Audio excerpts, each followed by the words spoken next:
Live from a NASCAR bunker in Kyle's parents' basement, it's Turn the Radio Off with Mike Parsons and Kyle Bauer.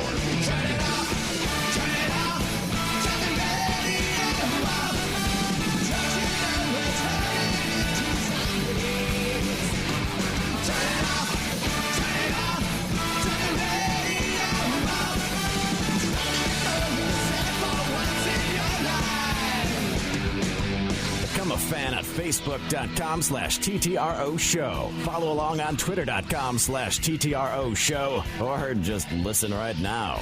It's Turn the Radio Off. Well, I think I speak for all of us here at Team Turn the Radio Off when I say I'd like to extend a giant heartfelt from our family to yours. Congratulations to the Kansas City Royals for winning the World Series. No, we're not doing this. We're not doing this. Mike, you're baiting me. I've never seen your eyes fill with rage. Not even when Neil was talking about eating your cat. Oh, my goodness. Okay. All right. I have an issue with the Kansas City Royals, and I'm sure many of you who have gathered this by now, who maybe follow me on Twitter, on Facebook. You threatened to defriend anybody who mentioned the letter K or C. Yep, and I had to unfriend Tony Robinson, good fan of the show, longtime supporter. He has donated money to our cause. He's actually hooking me up with a laptop so I can continue my radio endeavors and work on building a home studio. Not anymore. Incredibly nice man. Yeah. Very generous, very supportive. But no, not anymore. Ties cut. Severed. Because why he do you loves hate the Kansas City Royals? Oh, yay. We're down 7 runs with 2 outs in the 9th. Watch us bunt our way to victory. Yay, another error. How did that happen? I don't know. It's the Royals. Oh, life is just a Disney film. We're the Royals. We're going to prance around the bases. You hate the Royals so much that you're willing to sabotage yourself getting a free laptop just because someone's somewhat happy for them.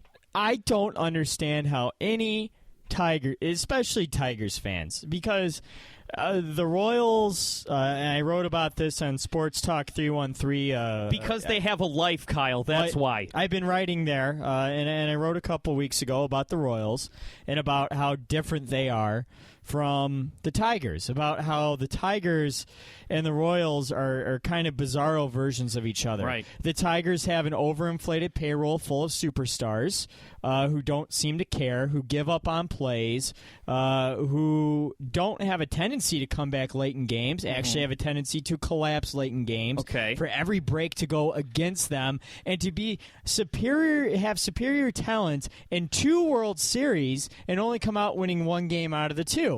Where, meanwhile, the Royals, they have their cute little payroll that's nearly half of what the Tigers is. Okay, not nearly as much talent, despite the stupid redneck Kansas City fans trying to rig the All-Star voting for them. The point is that the Tigers, as a Tigers fan, in supporting a franchise, they have done everything opposite of the Royals, and they've gotten the opposite of the Royals' results. Yet you would think conventional wisdom, conventional logic would say the Tigers would be the more successful out of the 2. The Tigers would be the team that would get over and win a World Series. That the Tigers wouldn't set a record for errors in the 2006 World Series. One that, guess what, was met by the Mets. You know, I mean, it's incredible how the Tigers seemed like they should have been the team going to back-to-back World Series and coming away with a win and being competitive in the other. And instead, no, it's the Kansas City Royals. So shouldn't your anger be with the Tigers? Because it sounds like it's mutual. You know what? If I'm Eric Hosmer right now, I'm saying Kyle hate us because he ain't us. Exactly. No, I'm not trying to play it any other way. Are you I'm not trying to get it twisted. I am insanely bitter and jealous because it should not go down this way. The more talented team should win the World Series. And instead, the Tigers took a more talented team into the 2006 World Series, lost the exact same way that the Mets did, and then they took a superiorly talented team into the 2012 World Series and get swept. They got swept. They couldn't even win damn game despite outclassing the Giants in every single category on paper, except for runs. Yeah, well, I mean, they couldn't get hits, they couldn't get runs, but on paper, the Tigers looked like they had a better pitching staff, like they had a better lineup. The Giants had a better defense, better base running, which was always a sieve of the Tigers, but then go ahead and look at how Kansas City won. They won because they didn't make mistakes defensively, and they had the base running to take advantage of the Mets whenever they made an error, which happened a lot. Are you going to sit here, Kyle, and poo-poo the legacy of George Brett, Matt Stairs, Billy Butler, Rush Limbaugh in the ticket office? I will never, ever decry Matt Stairs, who is as much a Tigers legend as he is a Kansas City Royals legend. But Mike, which is not much. But Mike, he's a legend for every team because he played for every team. If Matt Stairs, if Fat Kyle Bauer grew up to play Major League Baseball, would he be Matt Stairs or would he be Billy Butler, or as you call him? You gave him a nickname. Billy Butter? Yes. Well, I was always more of a contact hitter. Yeah. And that's a lot like what Billy Butler was before his demise. Which had to be totally disappointing for a fat kid. I'm glad he wasn't on that team. That's all I'll say. Because, I mean, he's just someone who would irritate the piss out of me. Whenever he played against the Tiger, it was an automatic hit. But I was just going to say, it is incredibly frustrating as a Tigers fan, and I don't understand any Tigers fans who could look at the way their team has been constructed since 2006, basically the past 10 seasons, the way their team has been constructed the past 10 seasons, and the results that we should have had, that everyone seemed assured we would achieve. And coming close in 2 years, and then that 2013 team, I'll argue, was the best out of any Tigers teams in the past 10 years. And somehow they can't even get through Boston. Why? Because they choke late in 2 games, give up 2 grand slams. And you never see that stuff happen to the Royals. They're on the other end of it. And to see the Royals, who started their rebuild in 2012, in 2013, to see them in that short of a time, and what is taken the Tigers 10 years to build up and then deconstruct. Right. The Royals, in 2 years, were able to build a World Series team, and that's incredibly frustrating because they did it in the exact opposite way the Tigers did. And at the same time, while Kansas City is a good team, still, they got every freaking break in the book, and you can go back to my Twitter feed at Kyle_Bauer, and you can go back to my column on Sports Talk 313, and I predicted this World Series to a T. I said the Royals would win 3 out of their 4 games by Royalsing, which means bunting or scoring unearned runs when you're down in the 8th inning or later, and they did. 3 out of 4 games, they had miraculous comebacks off of errors, off of bullpen and pitching, off of bullpen mistakes and coaching mistakes. It's unreal. If you want to see somebody descending into the depths of madness, follow Kyle on Twitter. And Kyle, I think you need to be honest with yourself here and just admit that you're projecting your anger, frustration, and disappointment for the Tigers onto the Kansas City Royals. Because I remember you, what years do we do really on sports? 09 to 11? Well, yeah, there? I mean, yeah, for me it was 08 to 11. Okay, yeah. Fine. When the 3 of us were together, okay, you, myself, and Neil. And I don't remember you hating the Kansas City Royals. I remember you saying the exact same thing about the Minnesota Twins. So has your hatred for the Twins been replaced by your hatred for the Royals? Is there enough hatred to be around? Yes, it has been So you no replaced. longer hate the Twins because they're not really a threat. No, I mean, they almost made the playoffs this year, again, with like an eighth of the Tigers' payroll. They almost made the playoffs and had a better record than the Tigers. But, yeah, what it is the Tigers, on paper, always seem to have the most talented team, and yet everything goes wrong. And it always goes wrong because of an error, because of a base running mistake, because of a stupid managerial decision where, you wonder what the hell. I mean, I'm sitting here on my couch and I can tell this Major League Baseball manager that he's making a mistake. It can never simply be a case of the most talented team winning, which is what we were promised as Tiger fans. We're going to spend the money, we're going to bring in the players, and we're going to win the championships. And it never happened. And Mike, as I say this, I speak out of both sides of my mouth because one thing I've said all along, I've been a proponent of the Tigers building their teams more like the Twins, building their teams more like the Royals. You don't need a bunch of superstars. How about you draft and scout well, develop talent from inside your organization, then you get a bunch of young, good players, and they're all locked in on manageable contracts. And the Tigers have taken the exact opposite, and now you have all this bloated payroll for players who are past their prime, who are ineffective. And I think the Tigers could be a decent team next year. I have more faith in them than a lot of people do for next season. But when you look at this year, and you look at what the Royals did this year, and you look at what the Tigers did this year, it's the culmination of two teams with completely different organizational philosophies. The Royals were able to get every little bit they could out of their lineup, whereas the Tigers barely got anything from their lineup.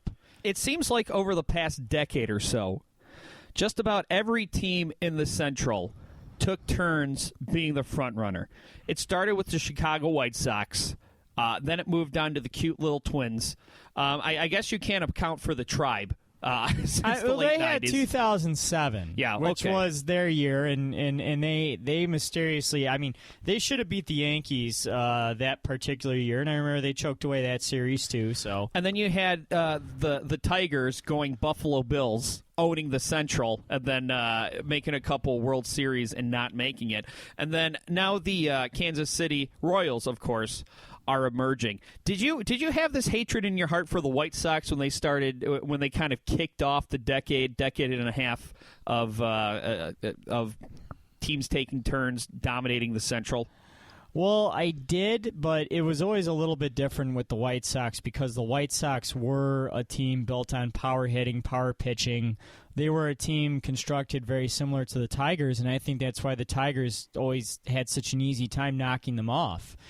And whereas, again, the Twins and the Royals dealing with significantly less payroll, completely different structuring of the team and the contracts, completely different philosophies, teams that on paper should be beat, but they get just good enough pitching, they have superior defense and superior base running. And I've been saying for years the Tigers have to strip it down and they have to rebuild their team based on analytics, based on defense. Isn't that what Al Avila is bringing to the table? He's a sabermetrics guy. That's what he claims, but at the same time he's talking about how the Tigers are going to spend $160 million this offseason. So what? That means you haven't learned a thing. Yeah, you're going to have to put yourself in a bidding war with the Yankees and Red Sox and Dodgers and Angels and all these other teams who get infinite amounts of money through their cable deals. You're going to have to go into a bidding war with these teams who all play in better and more desirable markets. And why do you have to do that? Because Dave Dombrowski, while he did some good things as Tigers GM, he was terrible at drafting. And year after year, same philosophy, power right-handed pitching, power right-handed pitching, power right-handed pitching. And look where it got you. Out of all those pitchers, there's Verlander, who is a can't miss. And then what? Andrew Miller, who you traded away, and then he became a star? Seriously. It comes back to the drafting. The Tigers drafted terribly for years. And that's where you're at now. So instead of having your team's payroll under control and the structure of your team under control and manageable and sustainable, now you got to go out, you got to get in a bidding war because you have holes all over your roster. I could never hate the White Sox, by the way. I had too much Big Hurt paraphernalia as a kid. We've often talked about the famous Sports Illustrated for Kids cover of Frank Thomas, number 35, stepping out of Comiskey Park because he is such a big personality. I had Big Hurt Baseball, and I had posters all over my room. He was on that team, by the way. I mean, people forget, but he was on that 2005 White Sox team. Yeah, he went to Toronto for, as Park and the Man would say, a cup of coffee and a Danish, and then he came back, right? Probably be a leader. I can't remember if he was on the Blue Jays first and then he went back, but he was on that team. Although he didn't play in the playoffs because he was injured. But he was on that roster. He did get a ring, and that's how I know.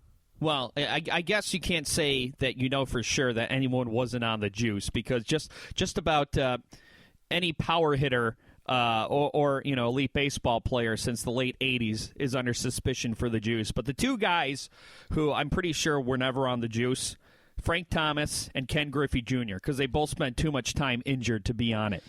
Yeah. I don't think Jim Tomei was ever on the juice either. Yeah. What about Albert Bell? I think, to me, Albert Bell, his whole career was just one roid rage incident. Is that guy still alive? That's a good question. I mean, I'm not hoping he's dead. I'm just hypothesizing that if there's one person whose heart would have exploded from PEDs and anger, it would have been Albert Bell. People forget that in the late 90s, him and Manny Ramirez on those Indian teams, and Tomei, those three. Yeah. I mean, it was, and the Indians fans, I think, can relate. Or I should say, as Tigers fans can relate to the Indians. Because all those years that the Indians had superior teams on paper, both pitching and batting, they just could not finish. And defense, too. I mean, they had Omar Vizquel and they had Alomar, too, behind the plate. So, I mean, they had some good defensive players, too. Travis Fryman over at third. And they just could not get the job done. And this is where you're at as a Tigers fan. Because you see how easy it was for ostensibly easy it was for another franchise to do it and just slap together a World Series team in 3 years. Well, even though the process itself took a lot longer than that, I mean, we're talking about draft picks and transactions that go all the way back to 2008, 2009. But still, this is what it culminated to. And the Tigers in the past 10 years, what do they have to say for themselves? Yeah, 2 AL pennants are nice, but the Kansas City Royals, the team that was always supposed to be your little brother, has a World Series now. So there you go. How's that feel, Michigan fan? Turn the radio off on the internet. Less rock, more talk. Turn the radio off. Become a fan at peoplehatemypodcast.com. With the sun starting to set earlier in the evening, drivers need to be more alert when traveling after dusk. Keep your windshield clean and wipe front and rear lights frequently so you can see and be seen by oncoming traffic. Don't overdrive your headlights and slow down when you see a potential hazard in the road in front of you. Remember, many traffic deaths occur at night, so make sure you and those around you aren't left in the dark. From AAA Michigan, I'm Rob Lewis for WXOU, Auburn Hills. Hey, have you guys heard about the guy upstate who lost his beer belly playing with his kids? It's not surprising considering regular physical activity and a healthy diet can decrease your weight and improve your health. Learn more at smallstep.gov. This has been a public service announcement brought to you by the U.S. Department of Health and Human Services, the Ad Council, and Detroit Sports Nation. Switch off the radio. Turn off the radio. Shut down your radio system. We'll do it live! What? I'll write it and we'll do it live! Turn the radio off. There you go. I'm drunk.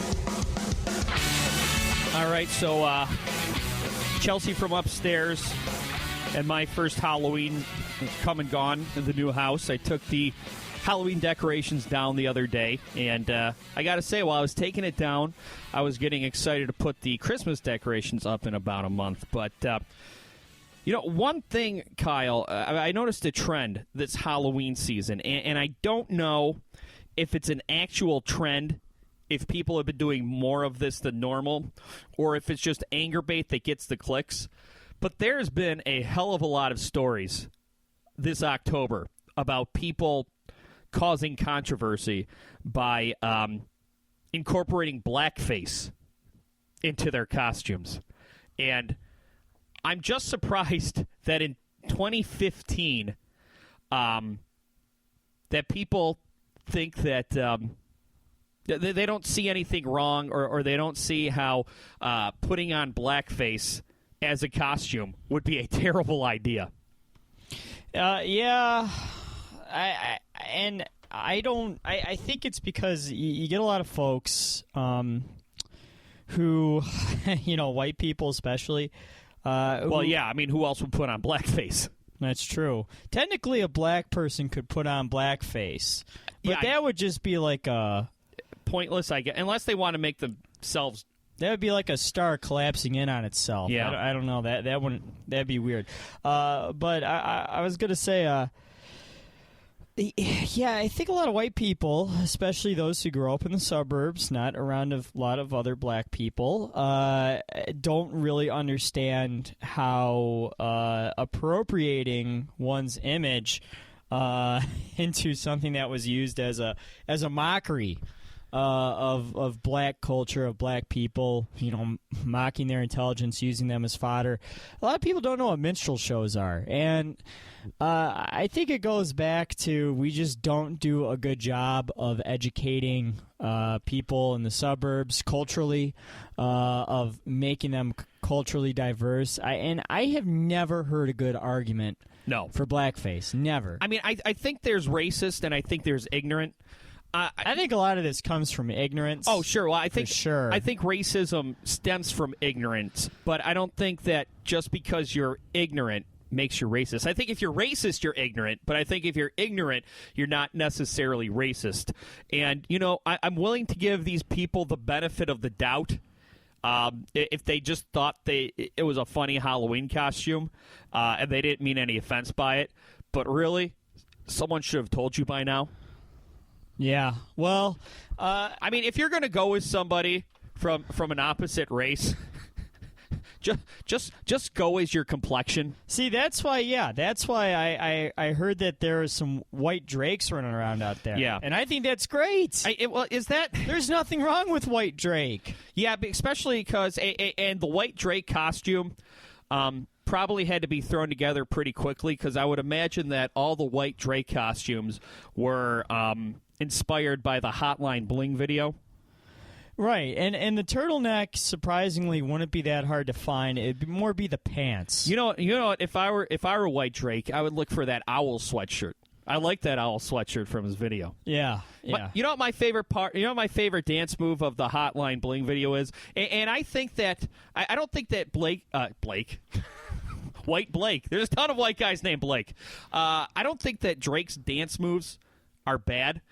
I think he's just advanced and we haven't caught up yet. I mean, with his dance move, he still showed a fluidity of motion and an ability to keep rhythm.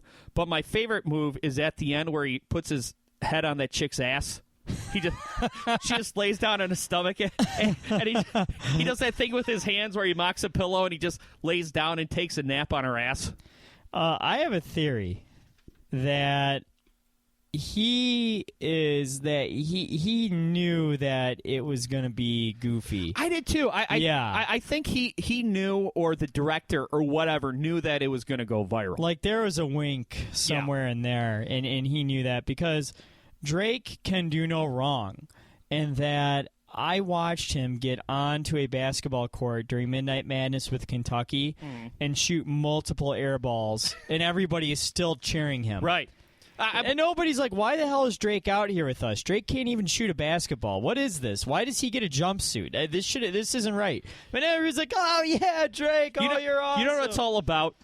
And you hear this your whole adult life, ever since you start going out to public places where there's booze and a dance floor, that it doesn't matter if you know how to dance or not. Just go out there, be confident, and have fun. And that's what Drake does. Whether he's dancing, napping on a video girl's ass, or shooting air balls for Kentucky's Midnight Madness.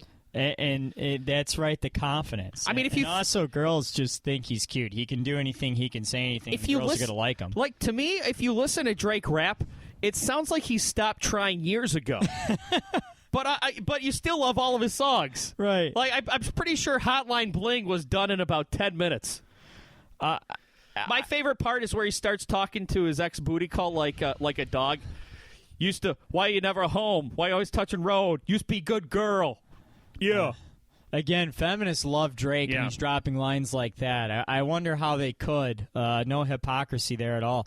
But for me, the confidence in the dancing is critical, and that's something that Drake definitely has. Like, while we were on break, I went to see Paul McCartney. Mm-hmm.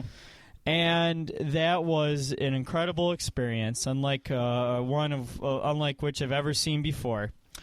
And the problem for me, the only problem in the entire evening of otherwise what was a magical evening, was we had aisle seats. Mm-hmm. And my girlfriend is going nuts, and she's dancing to every song. I mean, just looking adorable. I've never been more in love with her. And just looking good dancing, to every song. And then sit next to me, I have the cool English teacher from your local middle school. And he was an English teacher. I bet you he drops random swears to let kids know he speaks their language. He totally does, because every other word out of his mouth is, "Oh, fucking Paul McCartney, man, this is going to be so fucking cool. This is going to fucking rock. I'm about to see a fucking Beatle. Fucking shit, this is fucking cool." And I'm like, okay, dude, all right. You see these books? Throw them away. You won't learn anything about life with these books.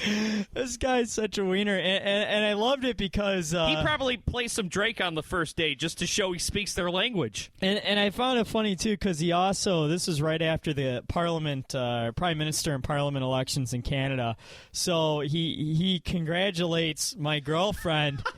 What, I'm going liberal? She didn't even vote for Trudeau, though. He just assumed that she did. She voted the conservative Harper? No, Montclair, the NDP candidate, yeah. Oh. And then, so... That's like Canada's Ron Paul. Right, so... or Rand Paul this election cycle. So... Yeah, so, she just kind of went along with it, though, but I thought that was funny. He's like, oh, yeah, we're all Paul McCartney. We're all cool. Anyway... She's dancing her ass off, and every time that there's like an upbeat song or something, she's literally pulling me up to dance with her. Yeah. And it's like the railing is like right in front of me. Okay, she's boxing me in, and then I have this English teacher next to me. Everyone is within like inches of each other. It was like you're at a swingers party. I had no space. And she's like, come on, dance. And then I'm like, So I start doing the white person thing where I don't know how to move my arms. Right. Because I did it. And, and she's just dancing. And then I got... You're like Ricky Bobby. I have no idea what to do with my hands. And then I have the English teacher next to me, who is extremely close. He's illegally smoking inside the building next to me. He's got a cigarette dangling out of his mouth, and he is doing worse white people dancing than I am. So, like, I could not obtain the confidence to let loose and to dance to Paul McCartney. And I could tell my girlfriend was so disappointed, but I was in such a tight spot. What was I going to do? If you weren't dating her, there's no chance she would ever have sex with you after that. No, that's true. Because I guess women judge how a man is in bed by the way he dances. Well, okay. So by that, I'm very robotic and terrifying in bed. Okay. Unless I'm drunk, then I'm a blast. Right. I think I redeemed myself because we had a Halloween party at my place on Friday. Yeah. And I dressed as Andrew WK. In blackface? No. Good. And red face. You're right, because of the blood. Meaning the blood, not, the blood? Not just as a native. The blood, that was from his first record. And what, he's partying so hard he gets a nosebleed? Is that the premise? That or he smashes his head into things. I don't know, something like that. Anyway, yeah. So I was dancing like Andrew WK. Yeah. And if anyone has seen Andrew WK dance, right, like, look up footage of him at the Gathering of the Juggalos. Right. I was dancing like that to like Whitney Houston and stuff. I was having a great time. It's a lot of throwing your arms around. Oh, it was awesome. And then I had the confidence to dance. Yeah. Did I get any that night? No, I got too drunk and passed out. Of course. But I'm just saying, had I stayed sober... Well, getting too drunk to pass out is the only way that someone can get you to dance or to get someone to sleep with you. I have to have somebody rape me? No, they have to be drunk to... Wait, huh? Shh. Kyle, I hope you still feel small when you stand beside the ocean. And if one door closes, I hope one more opens. And if you get the choice to sit it out or dance, I hope you sit it out because you'll embarrass yourself. See, I love that because it's an affirmation, and it reminds me of Drake's affirmations. Give me one of his most inspiring affirmations. Where is that one he says at the end to take a shot for me? I don't know. I haven't delved into his mixtape material yet. Yeah, I'm a Drake poser, I guess. It's something about may God always protect you or something. Sounds very nice. That sounds like it would look really nice with Arial font pasted over a picture of a sunset. Yeah, I think that's what he stole it from. That sounds like I'm pretty sure he ripped that off of someone. What if Drake just rapped the entire Footsteps poem? You know the Footsteps poem? Mm-hmm. You go to any bathroom in the suburbs and it's there. You probably read it multiple times while number twoing. Oh, yeah. I always think of Jesus when I poop. Trust me, he's got to be there with me. He's probably watching you. It's Turn the Radio Off on the internet.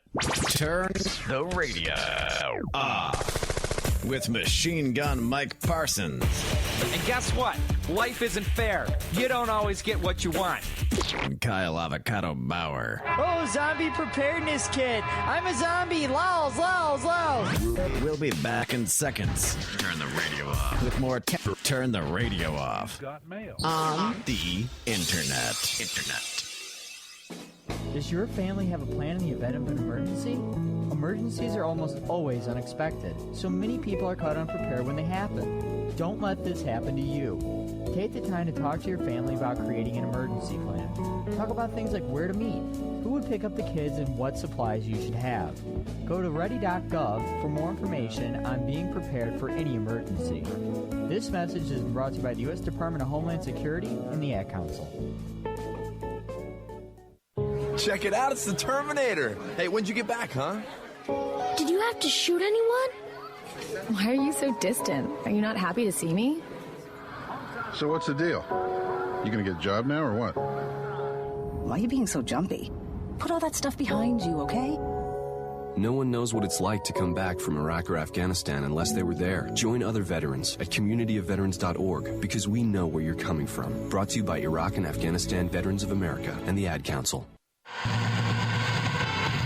Turn the radio off. Tell your friends about us. Make them like us on Facebook. I am not sure if we are broadcasting properly. Turn the radio off. Online and worldwide. TTROshow.com.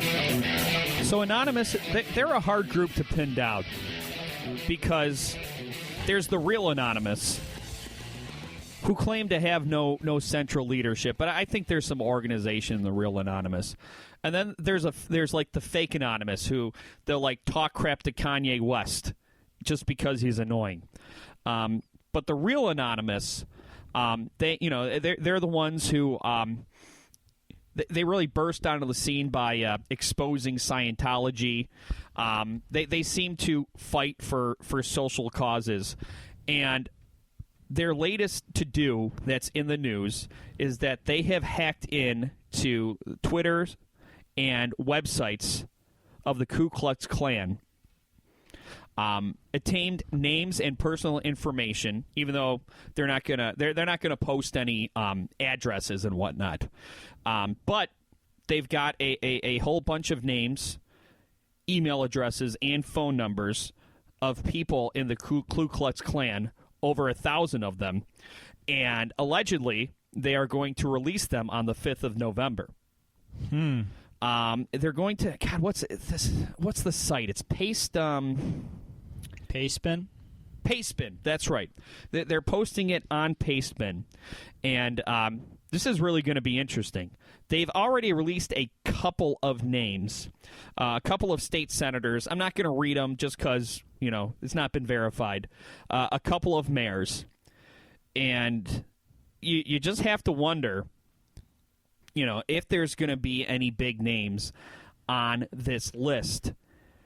And I don't know if the Klan still goes around in those hoods hiding their faces, literally, or if they're just figuratively working behind the scenes, starting front groups or trying to disrupt protests by people, by minority groups, or if they're just, finagle themselves into places of power in order to oppress people. But I think when you're looking at these anonymous campaigns and deciding between legitimate anonymous and fake anonymous, legitimate anonymous, they expose people, but they do it responsibly. I guess if that's the way. So I really don't have much more to say on the subject, other than I'll definitely be interested to see whose names come out on this list. I'm glad because it's one thing that Anonymous has done, and while I haven't always been a fan of everything they've done, they really seem to have a sense of racial justice. And there have been times where they have gone after, what was that one, Steubenville case? Yes. With the gang rape. Right. That thing would have been swept under the rug. For those that don't know, Steubenville, Ohio, there was a young lady at a party, and she either got drunk or she was drugged. Either way, she was impaired, and there was a group sexual assault on her. And people were tweeting about it. They were posting pictures and videos. Nothing happened. Yeah, I guess these people were football players. Football was big in the town, and it's just boys will be boys now. If you didn't want that to happen, you shouldn't have gotten so drunk at that party. Right. And it was going to be swept under the rug. Anonymous found out about this. They made it national news, and heads rolled. People went to jail. People lost their jobs, and rightfully so. Yeah, and rightfully so. And it's funny to me because not everything they've done I've agreed with, but it takes a rogue group basically to kind of crack that infrastructure that protects a lot of the old corrupt powers in this country, or kind of cultural norms. Like you said, it was something considered to be, boys will be boys, whatever. And with the Steubenville thing, and which was a horrible sentiment and part of breaking down, rape culture and entitlement, and that was something that they had to step in and do because the police would not do it like they were supposed to. So I'm glad that they're doing more work and trying to out kind of the powers that be that show, that racism is still prominent, and it comes in some pretty powerful spots. These are people who make legislation. Yeah. These are people who make decisions within the city. A lot of these mayors can affect, ordinances and can affect how people get their services within the city, and what particular neighborhoods get services in the city and what don't. I mean, this is very important stuff. Well, and one thing I hope Anonymous does is when they release these names, I hope they post proof, because obviously you can't be going around and making these type of accusations unless you're 100% sure. And, of course, people in the high places of prominence are going to debate these. They're going to say, no, this is ridiculous. So I hope that Anonymous, number one, before they post them, they're 100% sure. And along with the names, they post what made them 100% sure. And I believe that they will. I don't think that they would go into something like this unless they had all their facts in front of them. So, I mean, I trust that they're doing something right here. And, again, this is going to be another situation where who's going to argue this? I would really like to hear someone argue against this. Well, I mean, the people whose names are on it are going to argue against it. They're going to say it's false. I mean, they're not going to talk about privacy because, obviously, who cares? You're in the Klan. So, yeah, I don't think anyone's going to argue against releasing it, but I think people are going to dispute who's on the list. Well, what'll kill me though is that how will they come up with an argument to defend those who are on the list, especially if there's indisputable proof? Well, but the thing is that's why I hope they post indisputable proof, because if there's not indisputable proof, then you can say this is libel, you're besmirching someone's name, post the evidence, yada yada yada. So that's why I hope that they do their due diligence and follow up. Let me ask you a question here, Kyle. Totally unrelated. What do you think should be done with the Pontiac Silverdome? Well, I would love to say save it, restore it to where it was in 1991. And AstroTurf and all? Yeah, AstroTurf and all, and then sell it to me, and I'll live there. I would love for that to happen, but I think reality is reality. A slumlord obviously bought this property. Right. And I'll never forget, I was at a banquet, a fundraising banquet for Clark Park, an organization that I've volunteered with in Detroit. And I happened to be sitting next to one of the owners of the Detroit City Football Club. Mm-hmm. And I was talking with him about the MLS coming to Detroit. And he said, there's no way that it's going to happen with the group that bought the Silverdome. I can't remember the dude's name, Anthropoulos or Anapopoulos or Stapolopagus. Yeah, some like super Greek name, Tripal Realty or whatever I think was the name of the company. Anyway, he told me with confidence, he said, this guy doesn't have any money. And there is no way that they are going to be able to get a bid with the Silverdome or with any of his funds. He said he's buying it. He's trying to buy low, thinking he can sell high, and that's the best he's going to do with it. No way are they going to get an MLS team. And he's right. And really, it's become the Packard Plant North, because it's deteriorated to the point of no return. It's facing the wrecking ball in 2016. Which is incredible that it happened so fast, because the place was functioning 5 years ago. Yeah. It wasn't functioning up to full power, and there were still obviously a lot of things wrong with it and things that were not working inside the building and things that were dated.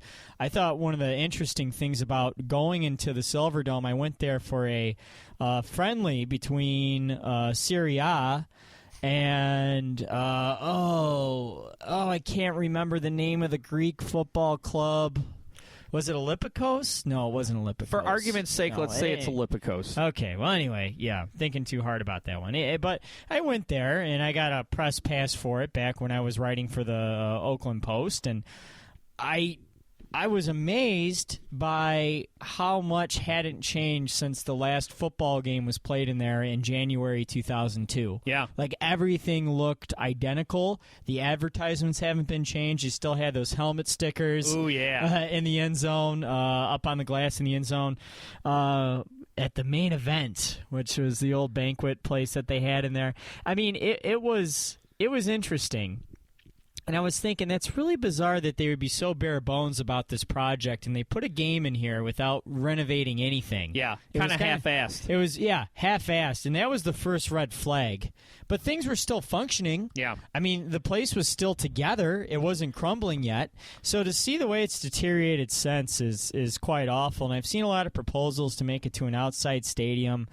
But none of that is viable at this point. Well, I have no idea. And this is just another warning to people about these publicly funded stadiums.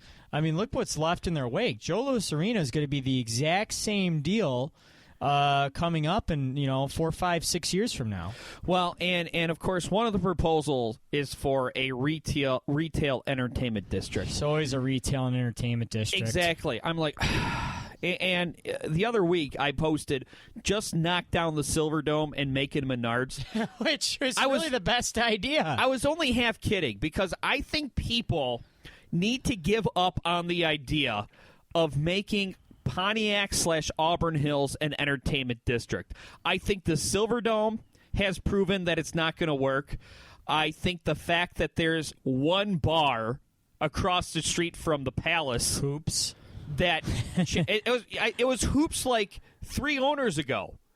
The bar stays open, but it never stays under the same management. What needs to be put there is something that's going to serve the community, like a Menards, like a Meijer, a place that's not sexy but is functional and it can sustain itself. There's a Meijer kind of close to the Silver Dome already, but it's just far enough away where you could justify like a Meijer or a Walmart being put in there. There used to be a Walmart in that area. They closed it down a while ago, though. I mean, I understand. You think I-75, M59, 2 huge arteries in the Metro Detroit area. Why you have Great Lakes Crossing, though. Yeah, but so I mean, it makes sense. But I think it's proven that it's just not going to work unless you could put another pro sports team there. Because obviously, when the Lions were at the Silver Dome, it was viable. But unless you can, put another pro sports team there, it's just not going to work. Just give up the ghost. That's not going to happen. Pontiac as a whole has crumbled completely. I mean, Pontiac is in a spot where Flint is still in, and where a lot of neighborhoods in Detroit are still in. But I mean, Pontiac right now reminds me a lot of pre-gentrified Detroit, like Detroit circa 2008, where there's just literally nothing. It is just wasteland. There are barely any functioning businesses downtown. The most prominent thing you see in Pontiac are the seasonal haunted houses. They have there's like an upscale chop house down the block from the Silver Dome, but that's it. They have the creepy nightclubs there, the country western bar where the bars and restaurants, which are nowhere near the Silver Dome. Right. I mean, we're talking about downtown Pontiac. Right. There is a difference. And it was really sad because the last time I drove into Pontiac was through Woodward. Yeah. And it said, they had a little wooden sign that said, Pontiac, where the world comes to play. And they had a soccer ball for when they hosted the World Cup 21 years ago. So bless their hearts. I mean, but that Pontiac's decline is so bad. They just need something functional. They need something operational and something that isn't going to cost the city a lot of money. Yeah. That's why a retail spot like Meijer, not a project that's too grandiose, but something that, like you said, grocery store that'll work. Serve the community. Yeah, just something that'll work. We have to take a quick break, Kyle. It's Turn the Radio Off on the Internet. Turn the radio off. With Mike Parsons. No drug dealers living next to me. Pretty good deal. Kyle Bauer. Yeah. People hate my podcast.com. Confessions of a Potentially Perfect Parent, brought to you by AdoptUsKids.org. Okay, here goes.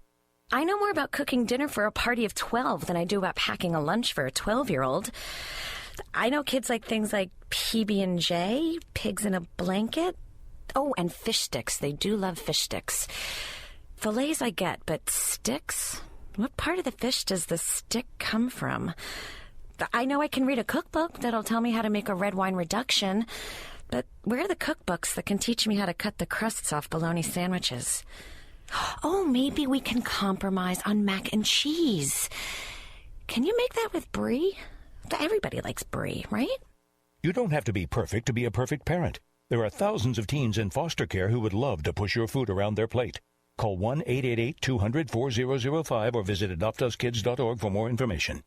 This message brought to you by the U.S. Department of Health and Human Services, Adopt Us Kids, and the Ad Council. They talk to a microphone because they're no good at talking to women. You, me, bar, beers, buzzed, wings, shots, drunk, waitresses, hot, football, Cornell Hofstra, slaughter, then quick nap at my place and we hit the T-zone. Turn the radio off. All right, I have to confess, and maybe this might hurt my credibility on the topic. I only watched probably about 20 minutes of the last Republican debate. I didn't watch any of it. I watched most of the first two. I watched most of the Democratic debate. But the debate on CNBC sounds like it was a disaster. And one thing that I did notice was that it seemed like the candidates versus the moderators. And one thing the candidates were doing, and you can do this in a debate setting because it's not like you can fact check it, the moderators bring up a question and said, Senator Kyle, back in 1998, you voted for the La La La Act, but this year you said something that contradicted it. They say, no, I didn't. So what are you supposed to do? Well, I guess the Republican National Committee, RNC, the convention's coming up later next year. The Republican National Committee has decided to ban NBC News from hosting any more Republican debates. And like I said, Kyle... How is that fair? Like I said, Kyle, I didn't watch a whole lot of it, but I have a huge problem with this. I had a huge problem with CNBC changing their format because Trump and Ben Carson said that they weren't showing up for it. That's showing that all these debates have become is about the ratings and the ad revenue. It's not about being a watchdog for the public. It's not about serving the public. It's not about helping people make the best choices. It's about tuning in to see what Donald Trump does and selling that ad time. So that was their first mistake. And now the Republican National Committee are saying that there's too many gotcha questions. So NBC can't have any more debates. Not only should NBC have a huge problem with this, every news outlet should have a huge problem with this, but they don't. Do you know why? Real. Because Why? somebody else is going to get that debate. They're going to get that ad revenue, and sucks to be NBC. And we get screwed. What I want to know is how come these gotcha questions exist? You know what I mean? Right. And I mean that from the candidate's point. I mean that from the moderator's point of view. Like, why aren't you prepared to answer these questions? Right.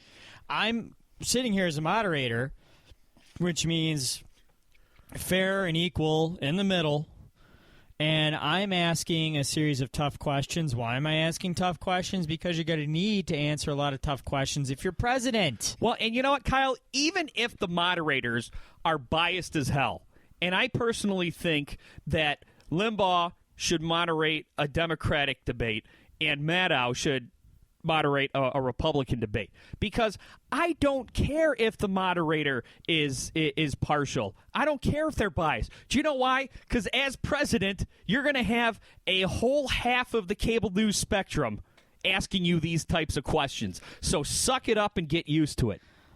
It's amazing, and I'm trying to say this objectively as I can.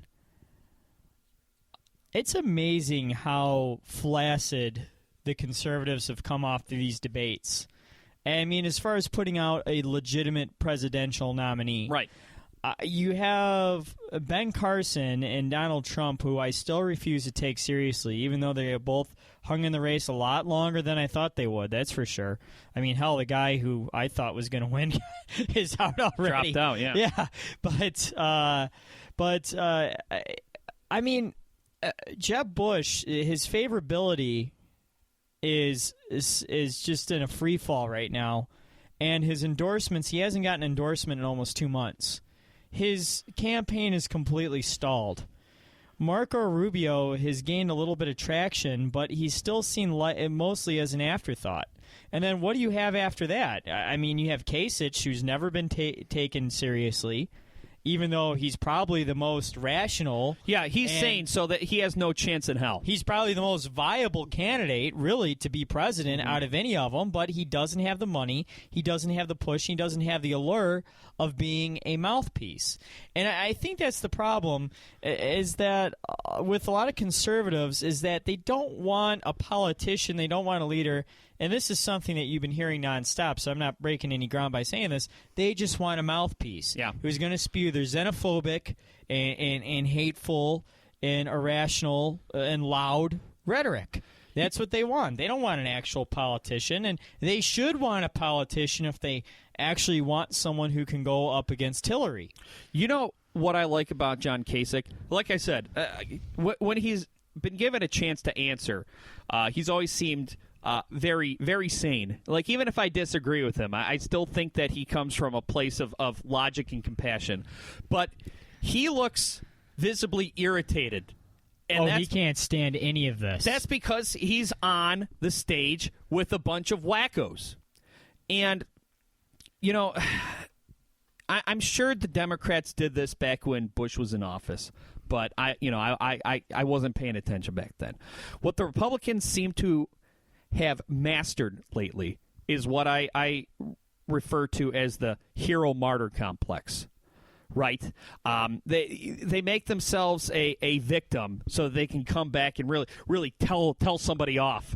Like if you tell somebody that they're racist or sexist, you're part of the PC culture that's ruining this country. No, sometimes someone's just an asshole. You got to tell them that they're being an asshole. Okay. Yeah. Sometimes you want to be treated with respect or see others be treated with respect. You can't be an asshole and then get all butthurt when someone's an asshole to you back. And then they play this game called Gotcha Questions. And Kyle, you know what? They love to use this line with Hillary and the lamestream media. Well, if Hillary can't handle these questions, how is she going to handle Putin? Republican National Convention or Committee, CNBC, same question. And then they like to say gotcha questions when maybe it's not a gotcha question. It's a question that you're not equipped to answer because you can't answer it honestly or intelligently. And that's the most incredible thing about both Carson and Trump, especially Trump, that Trump has not given a real answer for anything yet. No. Everything is a non-answer. Right. It's a platitude. It's not even a platitude. It's a meme. It's a meme put out by Steven Crowder. It's not even that, Mike. It's I have a plan and it's a good plan, and then that's his answer.